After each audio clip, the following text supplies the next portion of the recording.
Yo, YouTube, what is up? Wanted to say a good thank you to Powerful Shammy for linking this to me. It was the first thing I saw when I woke up, so this little melody is for you. You are my friend. Na, na, noonie, na, noonie, na. Oh, just beautiful. Voice of an angel. So I went through this briefly earlier on my own, and I knew that this was something that I wanted to cover here on the channel.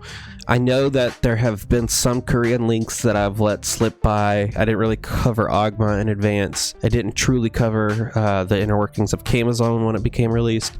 But this one to me is interesting, and so let's get through it. Hello, this is Guardian Tales. All the fun in the world. I still don't really understand that little tidbit, but I'm here for all the fun in the world. We will inform you of the current update schedule. In the next update, Nightmare Difficulty World 7 will be added. Season rankings are added with the start of the new season for Camazone. In addition, the hero reset function suggested by many knights and during repeated battles, additional features such as the ability to check all rewards will be added. We are preparing an update for the guide with the goal of October 22nd, Thursday. So if this comes out on Thursday, next Thursday, then we will see it sometime early November. So keep that in mind. The Korean server is always about a week and a half to 2 weeks ahead of us. They seem to have a consistent schedule, but sometimes they release on off weeks. So here are the major updates that they've given us, and they are a banger. So we will be getting Nightmare World 7. So I gotta admit, I haven't done Nightmare World 6 yet. I have been grinding Nari, and it is driving me insane because those drop rates are stupid. But some of that is actually going to be addressed here in a second. Camazone Land, new season begins. The new season of Camazone Land begins. New artifacts and special events are added. Some existing artifacts are excluded from the season or stats are modified. The types of monsters that appear in battle will vary. Seasonal ranking of Camazone Land has been added.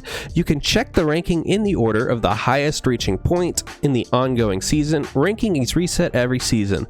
So this is good in the capacity that the Camazone we have right now will be cycled through new stages of content. They will continually be adjusting it. It seems to be something that'll live and breathe on its own, independent of all the updates in the rest of the game. And that is a good thing for us as players because this Camazone Land content is probably the crux of our daily enjoyment at late game at the moment.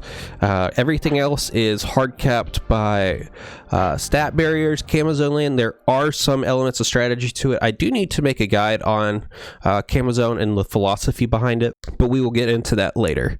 This one is the thing I am the most excited about. Hero evolution segmentation. Hero enhancement is added between evolution stages to relieve the boredom of growth during the hero evolution process. You can increase your hero stats step by step by strengthening your hero. Each hero upgrade consumes 40 evolution stones. Guys, this is a great thing. So it's basically like a level-based system, but for evolution stones. So you could be like evolution phase 1, level 3 or something like that. We haven't seen it applied yet. And you need to get to level 10 to get the next evolution in. So think of it like Pokemon, except your Pokemon have levels and then evolution level. Weird. Okay. But I'm excited for this because I have been grinding Nari since the day that she came out, and I still don't have that woman on 5-star, and I've used almost 98% of my energy / stamina on getting her to 5-star. It is insane, this process. But if I could have stopped her a couple short of the 5-star, I probably would, because I really want to get onto my Marina and Bianca. Now, the next thing they have here is Reset Hero. A reset function has been added to return the money used to grow the hero. Heroes of level 4 or higher can be initialized using the Hero Reset Stone. The goods to be returned is initialized with the information based off unique, rare, may differ from the normal heroes. We will inform you of details such as how to receive Hero Reset Stones through an update notice. The last part here is a little bit confusing to me. It seems that they are going to make Hero Reset Stones a bit more accessible to us, which isn't a bad thing. This I actually do not like. Them returning money means that probably with a little bit of cash we can constantly switch who we use in the metas. I do not like this process. It does not give an advantage to free-to-play players in the capacity that Whale then has to whale again to get something to the Awakening Stone levels or the whale has to be saving.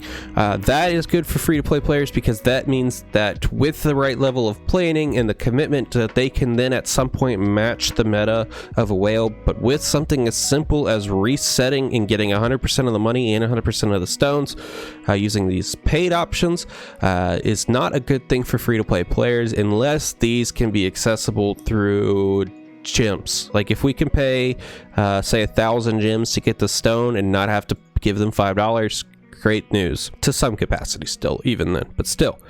The goods to be returned is initialized with information based off unique rare may differ from normal heroes. See, this is the part that confuses me.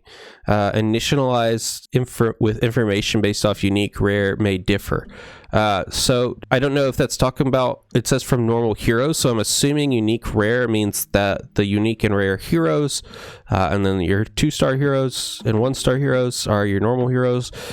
What that actual information is and what's it's based on is confusing to me. Are we getting a certain amount of money back? Like if we're resetting a 1-star, we'll get 100% of it. If we're doing a unique, we'll get 25% of it. Maybe something like that. That might, actually make it somewhat more palatable to me, but still, this as a whole is probably a negative in my eye, but I can't really fault them for wanting to do it. These two improvements are very, very amazing in my eyes. This is something that I've wanted to see added for a very long period of time into the game. Display a list of all rewards for repeated battles. When I log in and I do 20 runs of Nari because I'm getting both the stamina upgrades for the day and I'm running it all at once, so I can go back to playing my Genshin Impact and at some point fight that addiction. Lord help me. I can then see at the end what I get from all of the runs and not just the last one. That is great news. I am 8 Naris away from getting 5-star Nari, so it'll be a real great opportunity to see everything that I get when I switch to Marina and Bianca. And then Transcendence Hammer added. So with the addition of the Transcendence Hammer, guys, there is little to no difference between it being added to the metal shop, I should add, between rolling for heroes and rolling for weapons, except for the rate drop. There are a lot of exclusive weapons, and because of the way that exclusive weapons work, it is still harder to get exclusive weapons than it is for heroes, but the pity on both of them is about the exact same at this point. So outside of the individualized pack luck, this is good news for us. Transcendence Hammers basically make it to where you, instead of buying randomized unique weapons, we can now trade it in and we can basically transcend our weapon +1. I've been turning in my transcended weapons because honestly the stat bonus you get for the first transcended is not worth potentially not getting something like Amarak for my Lupina. Exclusive weapons make a really big difference, but now with this transcended hammer option, maybe that changes in my mind. We will see the actual cost breakdown of this once it comes out.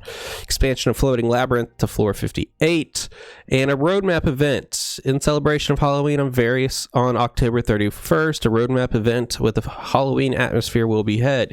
You can exchange various rewards with points earned by playing the content.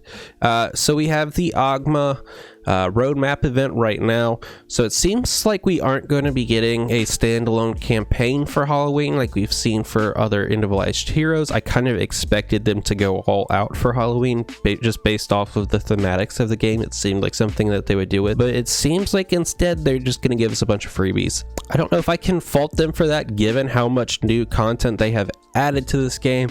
There definitely should be the priority on giving the additional information or the additional background story and campaign stages to the unique heroes. I do think that's a good thing for the game, and they can always do Halloween celebrations in year 2.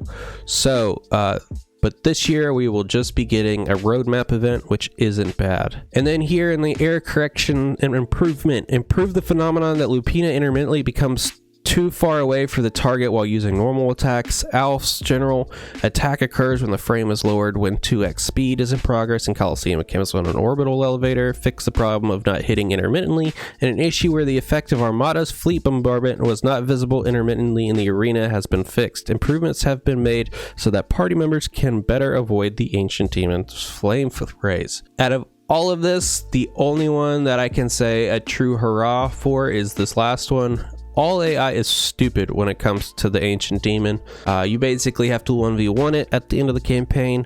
Now potentially you can actually have a party help you. Yay!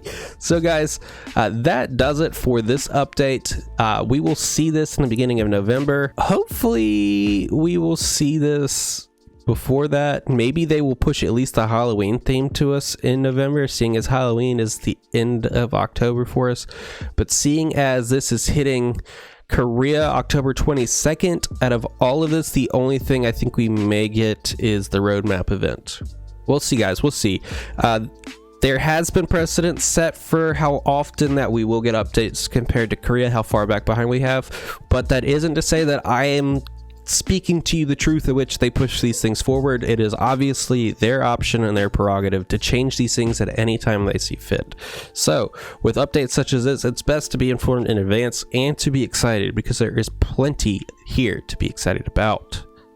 Hey, consider hitting that subscribe button. Thank you for being here. I'll keep up with you here soon. Peace.